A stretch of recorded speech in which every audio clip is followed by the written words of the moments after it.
Hi, so today I want to present a answer to a question that I might be asked during a physician assistant interview to the physician assistant school. For the last 9 years, I worked in a cardiology clinic at the local hospital where I had an opportunity to participate in the patient care. Prior to start working at the clinic, I had no prior experience in the healthcare, and after I started, I was able to learn great many things on cardiac testing such as electrocardiograms, ankle brachial indexes, doing exercise treadmill tests, checking blood pressure, in addition to many other basic clinical skills.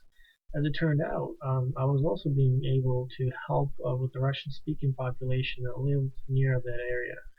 And I was able to use my Russian and Ukrainian language skills to translate between the doctors and the patients.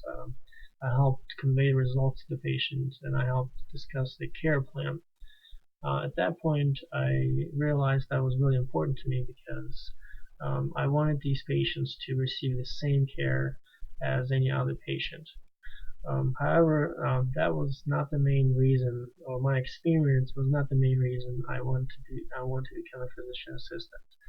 The question I faced many times I was talking to these patients is, how do you interact with somebody who's in distress or scared and worried in the first place?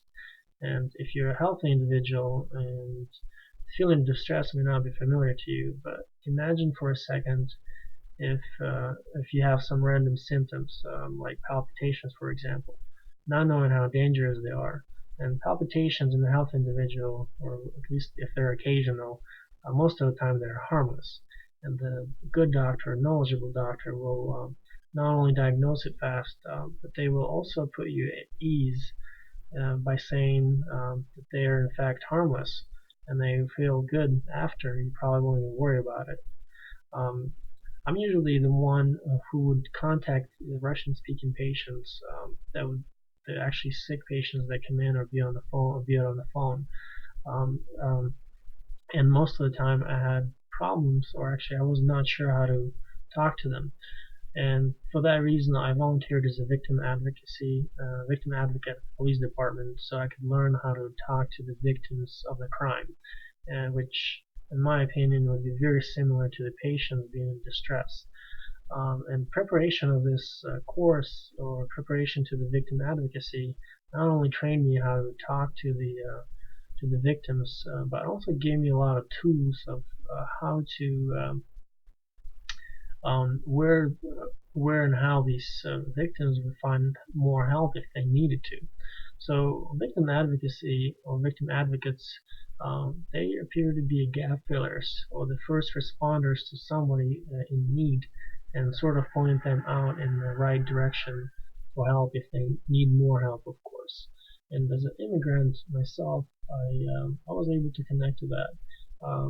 When we moved here, I could definitely feel there's a gap um, between me and being here, because I wasn't sure what was going on around me. I wasn't sure where to find help in the new country, in addition to the language barrier.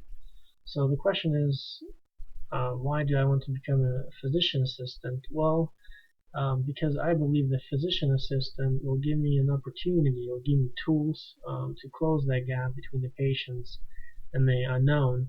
And I can use my previous skills and my experience to help them close that gap between the patient and the unknown. So this is the main reason I want to become a physician assistant. Thank you.